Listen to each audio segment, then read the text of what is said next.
श्री शिवाय नमस्तुभ्यम। ओम नमः शिवाय। भक्तों, आपका स्वागत है हमारे चैनल आशा की किरण प्री एजुकेशन फॉर ऑल सनातन भक्ति में। तो भक्तों, आज हम आपको प्रकृति माँ के दर्शन करवा रहे हैं। तो भक्तों, आपको पता होगा कि हमारी प्रकृति हमें सब कुछ प्रदान करती है। जल, वायु, अग्नि, सभी चीजें हैं प्रदान, फल फूल, सभी चीजें, जितनी भी चीजें आप जगत में संसार में देख रहे हो, वह प्रकृति ही हमें प्रदान कर रही है भक्तों। तो हमें जो भी प्राप्त हो रहा है वह प्रकृति से प्राप्त हो रहा है। तो प्रकृति हमारी माँ हुई। तो यदि माँ की यदि देख रेख हम नहीं करेंगे तो कौन करेगा। तो हमें भक्तों अपने प्रकृति को स्वच्छ बनाना है और इसे इतना सुंदर बनाना है, इसे दूषित और प्रदूषित नहीं होने देना है। तो हमें आसपास के माहौल को, आसपास के वातावरण को बिल्कुल स्वच्छ रखना है, तभी हम स्वस्थ रहेंगे। और एक नियम बनाना है भक्तों कि साल में एक बार कम से कम एक वृक्ष आपको अपनी लगाना ही लगाना है। यदि वो जन्मदिन का समय हो तो और अच्छा हो सकता है, लेकिन इसके लिए हमें कोई विशेष अवसर की आवश्यकता नहीं है। जैसे ही बारिश प्रारंभ होती है तो आषाढ़ के महीने में आपको जैसे ही बारिश शुरू होती है तो कोई अच्छी जगह देख करके वहां पे एक वृक्ष जरूर आपको लगाना चाहिए। और ऐसे केवल वृक्ष लगाने से कुछ नहीं होगा, उसकी देखरेख का जिम्मा भी आपको ही उठाना पड़ेगा। कोई और क्यों देखभाल करने आएगा। आपका वृक्ष है तो आप ही देखभाल करोगे उसकी। तो इस प्रकार से भक्तों, हमें एक वृक्ष लगाना है इस बारिश के मौसम में। और आप जब भी वृक्ष लगाओ तो मेरा नंबर यहाँ पे मेंशन कर रहा हूँ, आप बुला सकते हो मेरे को और मैं वह शूट करूँगा और हमारे चैनल सनातन भक्ति पे आपको जरूर दिखाऊंगा। तो इससे एक प्रवृत्ति हमारे अंदर विकसित होगी कि हमें हर बारिश के मौसम में वृक्ष लगाना है। और यह कार्य एक आपको अकेले को नहीं करना है, इसमें परिवार के प्रत्येक सदस्य को शामिल होना है। तो इस प्रकार से हम प्रकृति की रक्षा कर सकते हैं और प्रकृति को बचा सकते हैं। और अपने आप ये भी कर सकते हो कि आपके जो बड़े बुजुर्ग हैं, यदि वो आपको छोड़ के चले गए हैं, उनका देहावसान हो गया है, तो उनके नाम पे उन वृक्षों को आप लगा सकते हैं। तो एक इससे ये होगा कि आपका जो जुड़ाव है उस वृक्ष से एक पिता के रूप में होगा, एक भाई के रूप में होगा, एक दादा के रूप में होगा। तो ऐसा रिश्ता हमें अपने वृक्षों से लगाना है। और संभव यदि हो किसी सुरक्षित जगह पे यदि बाली लगी हुई है तो ऐसी जगह पे आप एक फलदार वृक्ष भी लगा सकते हैं। और इस प्रकार से देखिए, ये हमारे राधा कृष्ण और रुक्मणी जी हैं। तो इनसे हमारी मुलाकात आपके इंडोरामा में मंदिर में हुई थी और मैं आपको यहाँ पे दिखाई दे रहा हूँ। और हमारे भोलेनाथ का मैं अभिषेक कर रहा हूँ। मैं भोले का छोटा सा दास हूँ, ज्यादा भक्ति तो मेरे को आती नहीं है। एक लोटा जल और हर समस्या का हल। और मेरी जिंदगी में तो निश्चित रूप से हमारे भोलेनाथ ने एकदम परिवर्तन कर दिया है। तो मैं चाहता हूं कि आप लोग भी हमारे भोलेनाथ से जुड़िए और साथ ही अपने बच्चों को भी भोलेनाथ से और हमारी मैया रानी से जोड़िए और उन्हें आदेशित कीजिए कि आपको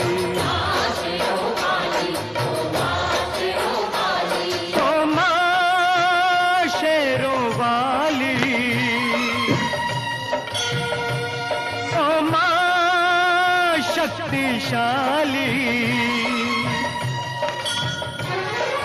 माँ, मेरी माँ से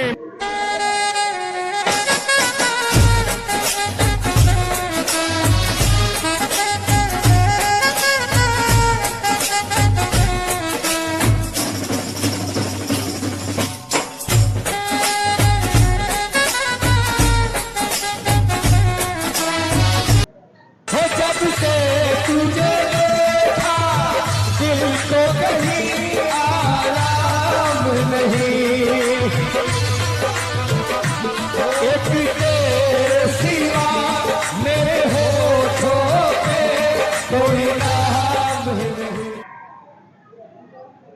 भक्तों, तो इस समय हमारे सामने हमारे प्रभु भोलेनाथ की ऐसी छवि आ गई थी, तो मैं मंत्र मुग्ध हो गया था, स्तब्ध हो गया था, बोलना बंद हो गया था। हमारे प्रभु को जब मैं निहार रहा था, देख रहा था, तो सोच ही रहा था कि मैं कहीं नजर ही न लग जाए हमारे प्रभु को। ऐसे लग रहे थे हमारे भोलेनाथ, इतने प्यारे लग रहे थे, इतने सुंदर लग रहे थे, इतने क्यूट लग रहे थे, हमारी आज की भाषा में बोले बहुत मनभावन थे हमारे प्रभु और बहुत ही सुंदर लग रहे थे। तो हाँ, बच्चों में ये कह रहा, सॉरी सॉरी, भक्तों में ये कह रहा था कि आपको बच्चों को मंदिर से जोड़ना है। प्रतिदिन का हमारा नियम होना चाहिए भक्तों कि अपने बच्चों को मंदिर में ले जाएं। यदि सुबह स्कूल जाते हैं, विद्यालय जाते हैं, तो शाम को तो वक्त मिलता ही होगा, तो उन्हें आदेशित कीजिए। आप बड़े हैं, बुजुर्ग हैं, उनको आदेशित कर सकते हैं। आपको रिक्वेस्ट नहीं करना है, निवेदन नहीं करना है बच्चों से। आप उनसे बड़े हो भक्तों और उनको आदेशित कर सकते हो कि आज से ये आदेश है कि बिना हमारे प्रभु भोलेनाथ के दर्शन किए, बिना मैया रानी के दर्शन किए, आप जिस भी प्रभु को, देवता को, हमारे आराध्य को मानते हो, उनके मंदिर तक आपको जरूर पहुंचना है। ये आपको आदेश देना है, क्योंकि यदि बच्चे आज हमारे भगवान से नहीं जुड़ेंगे तो अपन कल्पना कर सकते हैं भक्तों कि आने वाला जो समय होगा, इनकी जनरेशन आएगी, जब ये मंदिर नहीं जाएंगे तो इनके बच्चे क्यों जाएंगे? ठीक है ना। तो हमें अपने बच्चों को मंदिर से जोड़ना है और निश्चित रूप से एक नियम होता है भक्तों कि 21 दिन तक यदि कोई कार्य कर लिया जाए तो वह आदत में आ जाता है। तो 21 दिन ही हमें ऐसा करना है, इसके बाद तो वो स्वयं ही आपसे बोलेंगे हाँ मम्मी जा रहा हूँ मंदिर, है ना, जल्दी आ जाऊंगा। ठीक है ना। तो ये इस समय हमारे स्वामी समर्थ मंदिर हाउसिंग में हम पहुंच गए हैं।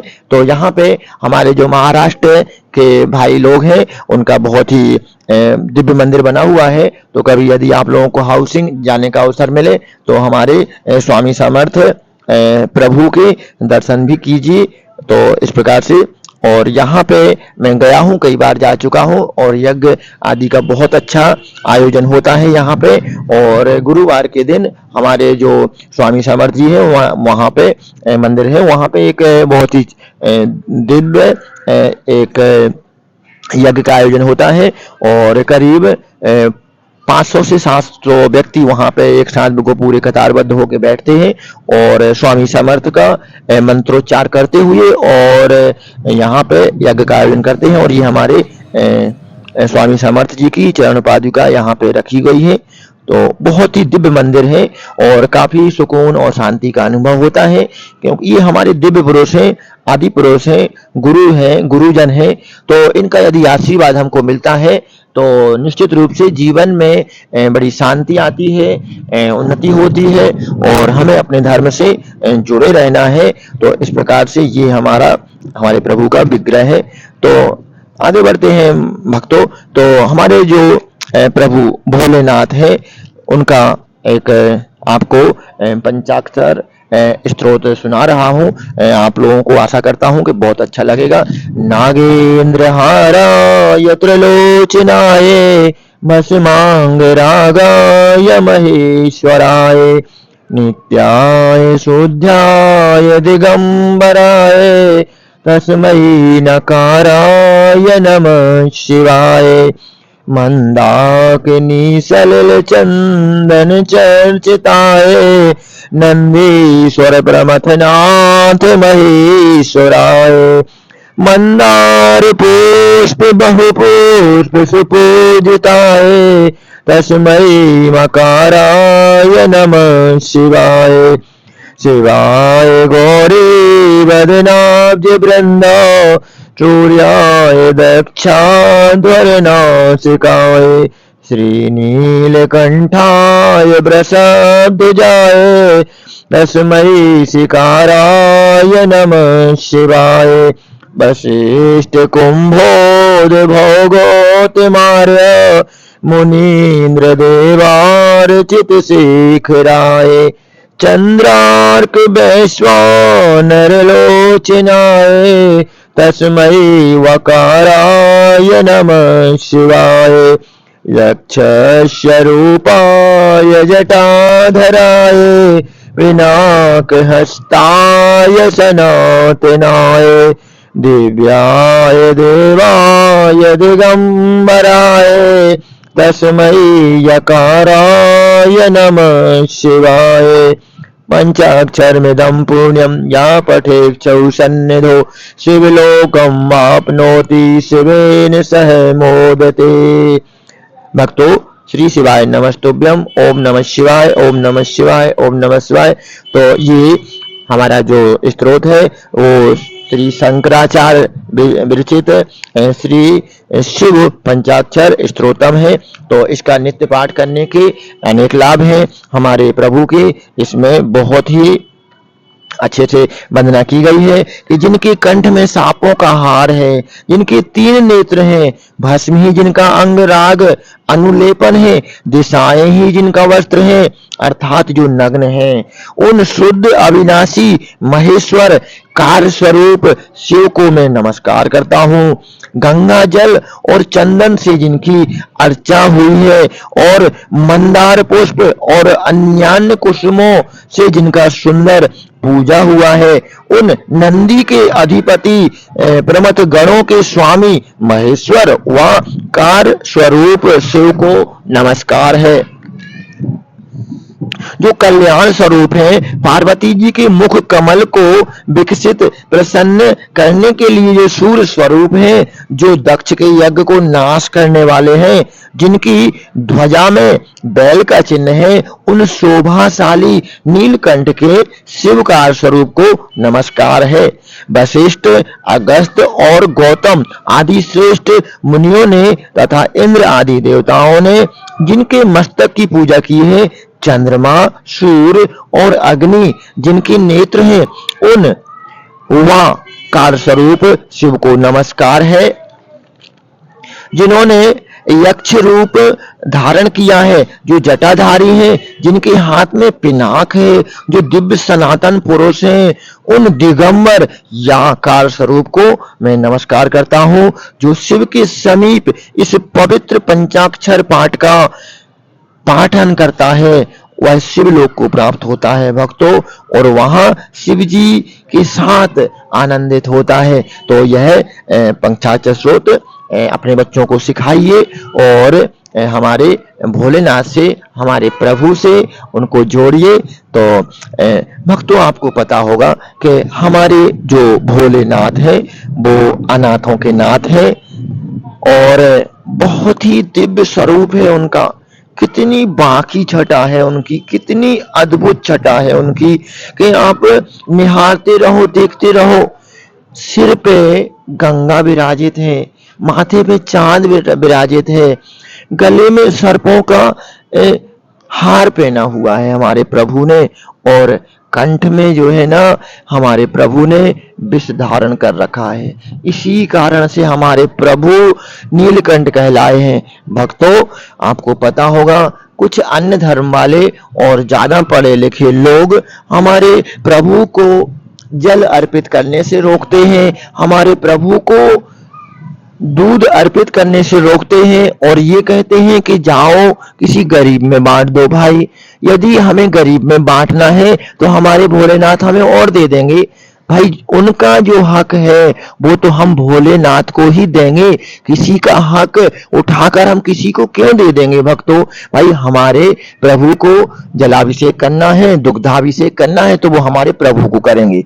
रही बात हमारे अन्य गरीब बंधुओं की, तो उनके लिए हम सेवा जरूर करेंगे।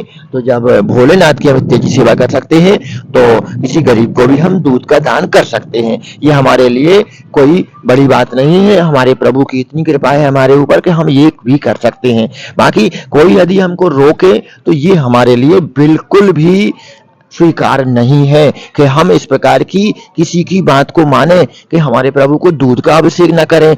जरा सोचो तो भक्तों, हमारी जो प्रभु हैं, थोड़ा सोच के देखो, विचार के देखो कि हमारे जो प्रभु हैं उन्होंने हलाहल विष को अपने कंठ में धारण कर रखा है। जब समुद्र मंथन हो रहा था तो उस समय बहुत अच्छी अच्छी वस्तुएं निकली, माँ लक्ष्मी निकली, बहुत सुंदर अमृत भी निकला और धन धान निकले और कल्प वृक्ष निकला, अनेक चीजें निकली उस मंथन के पश्चात। उसी मंथन में एक हलाहल विष बहुत ही वेग से निकला और उसकी ज्वालाएं पूरे विश्व को, आपके पूरे ब्रह्मांड को जला रही थी। तो पशु पक्षी जल जल के नष्ट हो रहे थे और जो जल था उसमें उबाल आने लगा था, इतना तेज वो विष था। उस विष को हमारे प्रभु ने हमारे अपने ही कंठ में धारण कर लिया और हम सब भक्तों की रक्षा की है। तो उस जो विष है, वह इतना तीव्र है, वह इतनी ज्वालाओं से युक्त है, तो वह हमारे प्रभु को तपाता रहता है, कष्ट देता रहता है। इसीलिए हम भक्त दौड़े चले जाते हैं हमारे प्रभु को उस विषय को थोड़ा सा शांति देने के लिए, थोड़ी सी शीतलता देने के लिए, उस विष से हमारे प्रभु को शीतलता प्रदान करने के लिए हम जल चढ़ाते हैं। तो इस प्रकार से हमारे प्रभु को जल चढ़ाना बहुत ही शुभकर होता है। तो भक्तों, हमें जल चढ़ाना चाहिए। और भक्तों, बैसाख का महीना आ गया है और बैसाख के महीने में तो हमें पूरे एक महीना जो है ना जल चढ़ाना है और साथ ही अपने बच्चों को भी लेके जाना है जल चढ़ाने के लिए और हमारे प्रभु को जितना शांत हो सके उतना शांत करना है, क्योंकि उनकी शांति ही हमारे जीवन में शांति बन के आने वाली है और हमें अनेक फलों की प्राप्ति होने वाली है। जब हमारे भोलेनाथ इतने प्रसन्न हो जाएंगे, वो तो भोले हैं, वो हमसे नहीं कहते हैं कि हमें जल चढ़ाओ, वो नहीं कहते हैं कि हमें दूध का अभिषेक करो, वो नहीं कहते हैं, कभी नहीं कहा हमारे भोलेनाथ ने, लेकिन वो अंदर ही अंदर जलते रहते हैं। तो भाई, क्या हमारे भक्तों का कर्तव्य नहीं है, हम भक्तों का कर्तव्य नहीं है कि उनको शीतलता प्रदान करें? हाँ, हम करेंगे बिल्कुल निश्चित रूप से। हम अपने भोलेनाथ की हर पल हर क्षण सेवा करेंगे, उन्हें जल चढ़ाएंगे, उन्हें खुश रखेंगे, उन्हें आनंदित करेंगे और साथ ही मैया रानी की भी सेवा करेंगे। उनके जो दोनों लल्ला है, कार्तिकेय जी महाराज और गणेश जी महाराज, उनकी भी सेवा करेंगे, क्योंकि वो हमारे प्रभु को अति प्रिय हैं और जो हमारे प्रभु को अति प्रिय है तो वो तो हमें अति प्रिय होना ही होना है। तो इस प्रकार से भक्तों, हमें ये पूरे आपके क्या कहना चाहिए, बैसाख के महीने में हमारी प्रभु की सेवा बहुत अच्छे से करना है और इसमें कोई कहीं से कहीं तक कमी नहीं होना चाहिए और ये हम निश्चित रूप से करेंगे। देखो, यहाँ पे हमारी मातृशक्ति को मैं बहुत बहुत प्रणाम कर रहा हूँ कि हमारी मातृशक्ति हमारे इंडस टाउन सेकंड के शिवालय में बहुत अच्छे से हमारे प्रभु का जलाभिषेक कर रही हैं और सभी भक्तों की मनोकामनाएं पूर्ण हो, ऐसी हम शिवदानी प्रभु से ऐसी अपेक्षा करते हैं, आकांक्षा करते हैं और अपना एक अनुग्रह हमारे प्रभु के सामने रख रहे हैं कि जो भी भक्त यहाँ पे बैठे हुए हैं उनकी हर मनोकामना पूर्ण हो जाए। और यहाँ पे हमारे जो पंडित जी दिखाई दे रहे हैं, इनसे भी हमारी मुलाकात हुई है। देखिए, ये मैं हूँ और हमें अपने भारत को, अपने मध्य प्रदेश को स्वच्छ रखना है और इस प्रकार की सेवाएं हम सबको देते रहना चाहिए। ये हमारे आपके छत्र छाया परिसर में जो रामेश्वर मंदिर है, वहाँ पे कल बहुत ही दिव्य नवरात्रि का आयोजन चल रहा था, तो उसके समापन के अवसर पर एक भंडारे का आयोजन रखा गया था। तो कुछ भक्तगण अज्ञानी थे और उन्होंने यहाँ पे इस प्रकार से फेंक के गए हैं, तो ये गलत है। हम लोगों ने यहाँ पे बहुत अच्छे पात्र रखवाए थे, जहाँ पे स्वच्छता पात्र रखवाए थे, जिनमें सभी को कहा गया था कि आप लोग स्वच्छता का विशेष ध्यान रखें और यहाँ पे जो भी पत्तल दोना आदि है, डिस्पोजल है, उसका निस्तारण वहाँ पे जाके करना है। आपको जो स्वच्छता पेटियां हैं, स्वच्छता जो डस्टबिन है, उनमें सभी को डालना था, लेकिन कुछ अज्ञानी भक्तगण थे तो उन्होंने इस बात का ध्यान नहीं रखा और इस प्रकार की कृत्य अच्छा नहीं है। तो हमें अपने भारत को स्वच्छ रखना है और यहाँ वहाँ किसी प्रकार से कूड़ा करकट नहीं फेंकना है। तो आइए भक्तों, हम अपने शिव की पूजा में फिर से लीन होते हैं। तो इस समय आप जो मंदिर परिसर में शिवालय में पहुंच चुके हैं और यहाँ पे हमारे प्रभु का, भोलेनाथ का श्री शिवाय नमस्तुभ्यम, श्री शिवाय नमस्तुभ्यम, श्री शिवाय नमस्तुभ्यम ओम नमः शिवाय, ओम नमः शिवाय, ओम नमः शिवाय। इस समय आप जो अद्भुत दर्शन कर रहे हैं, ये हमारे राम रामेश्वर मंदिर में हमारे भोलेनाथ को हमारे पंडित जी ने और साथ ही यादव जी हैं यहाँ पे, और अन्य जो भक्तगण हैं उनके सहयोग से माताएं बहनें भी आती हैं और छोटे छोटे बालक भी आते हैं, और वो हमारे पंडित जी का बहुत सहयोग करते हैं। और इस प्रकार से यहाँ पे हमारे प्रभु का दिव्य श्रृंगार किया गया है। और आप इसका बिल्कुल जी भर के देख लीजिए, यह छवि अपने हृदय में बिठा लीजिए। यह छवि अद्भुत है, अकल्पनीय है, इसका बिल्कुल शब्दों में वर्णन नहीं किया जा सकता है हमारे प्रभु का। तो ये हमारे अतुलित बल के धाम अंजनी सुत पवन पुत्र हनुमान जी, यहाँ पे इनका भी बहुत ही दिव्य श्रृंगार किया गया था नवरात्रि के अवसर पर।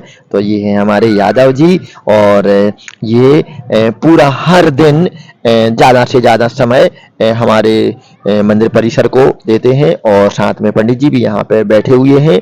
और देखिए ये यहाँ पे अद्भुत नज़ारा आपको अब दिखाई दे रहा है।